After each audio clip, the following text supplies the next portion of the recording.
35 वर्षमा नभएको चिज 35 मिनटमै नखोजौँ, त्यसलाई अलिअलि केही समय लाग्छ।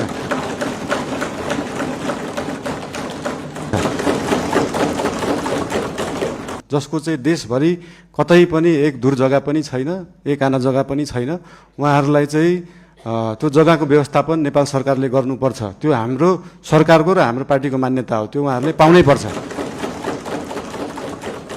भारतले नेपालको जग्गा मात्र होइन, नेपालले पनि भारतको जग्गा धेरै ठाउँमा मिचेको रहेछ।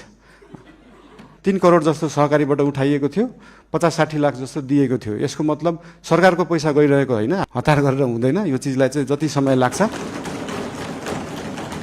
सुकुम्बासीको विषयमा धेरै कुराहरू आएका छन्। हामीले काठमाडौँ उपत्यकामा रहेका खोला किनारमा जुन एकदमै जोखिमपूर्ण अवस्थामा बस्नु भएको थियो, उहाँहरूलाई चाहिँ अर्को ठाउँ सार्ने काम गरेको हो। हामीले उहाँहरूलाई त्यो हेर्दाखेरि, तपाईँहरूले हेर्दाखेरि त्यो खेदाको अवस्था देखे पनि यो 4 वर्ष